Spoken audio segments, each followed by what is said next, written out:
Letitia James, Alvin Bragg, and Fannie Willis ought to be damn careful.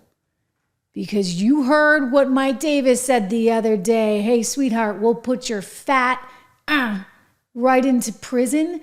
That could come to fruition. Because this is setting up a very nasty battle that I predict right here, right now. The federal government, Donald Trump, and the Supreme Court will win. Welcome to the program, everyone. I am Trish Regan's Trish Regan Show.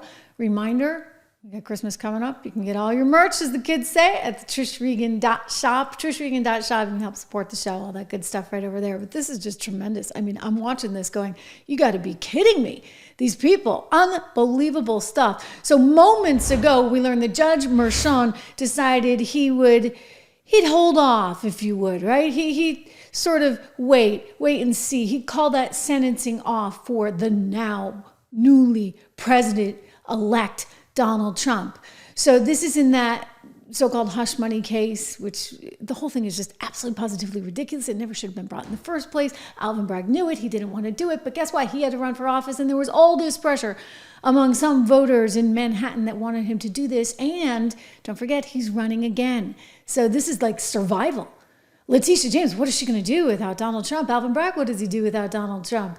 Judge Mershon, what is your daughter going to do without Donald Trump, from which she can raise money off of in all these email campaigns every time there's a new wrinkle in your case? Unbelievable. Well, this just crossed, as I said, Judge Juan Mershon, he adjourned the New York case there without actually delivering a sentence. So on the one hand, you're like, okay, woohoo, that's great. And it is. It is great that there was no sentence, obviously. I mean, that would have been really kind of a bad spot to be in. But what he did in doing so was he put this back onto Alvin Bragg. And Alvin Bragg, who's the attorney in this case, the DA out of Manhattan, well, he's been seeking some kind of penalty for Donald Trump all along. Don't forget last summer what he had to say. Do you plan to request a prison sentence?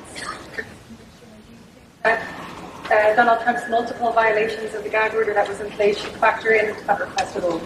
The judge scheduled a sentencing for July 11th. We will speak in court in that time. He also set a motion schedule.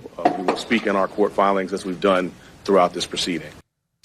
Yeah, and then it didn't happen. It didn't happen. And so now we're looking at a situation where this guy, Judge Mershon, is trying to save face, and he's trying to say, well, we can punt and wait 4 years. We'll sentence Donald Trump after the fact. I mean, are these people nuts? I think they might actually just be nuts. I think they really are. And I think they have no respect nor appreciation, really, for the rule of law or the break between federal and state power. And so this is what you're getting in this moment. So he adjourns the thing. He turns it over to Alvin Bragg, who gets, sort of next say on it. And Alvin Bragg, who's worried about his own political hide, is saying, well, I got to run again, right? Where am I going to get my campaign money? I got to have this thing live another day. And so now he's saying, okay, well, we'll wait until 2029 to deal with this. Unbelievable. Unbelievable. Here's the deal, guys. You throw it out, okay? You throw it out. That's the right thing to do. Alina Habba making this point the other day on Fox. So it's time to wrap this case up, throw it out. If this judge wants any credibility back, that's what he should do. There should have been a directed verdict. There should have been a mistrial. Yeah. Exactly. I mean, it shouldn't be that hard. You didn't have the ability to go after him on the election stuff anyway. Moreover, once you get the Supreme Court involved, and the Supreme Court said, you know what, he's protected, well, then he's protected. So what are we doing? Why are you having this thing hang around? Because, this is your get out of jail free card somehow? Except that it won't be.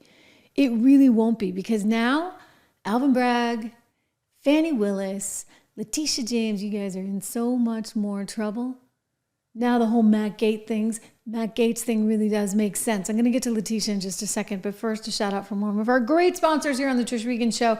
If you're uncomfortable with the way things are going, maybe gold makes a logical investment in that environment. I encourage you right now to go over and check out my friends at American Hartford Gold. Go to trishlovesgold.com. You can get up to $15,000 in free silver. Again, trishlovesgold.com. You can text my name, Trish, to 65532 or call them at 1-844-495-1115. everything that's so crazy right now, hey, maybe you want some kind of protection against this Armageddon. I hate to say it that way, but you can get up to $15,000 in free silver. Listen, there's a lot of different reasons I like gold, and we can get into some of those. I do talk about them actually in the Invest in MAGA guide that I just put out with my colleague over at 76 Research, investinmaga.com. It's a free guide for how you invest. Gold is one of the things that we look at in there, but there's plenty of other ways, and there's a lot of really, really strong, really good ways to be investing right now. So think about that.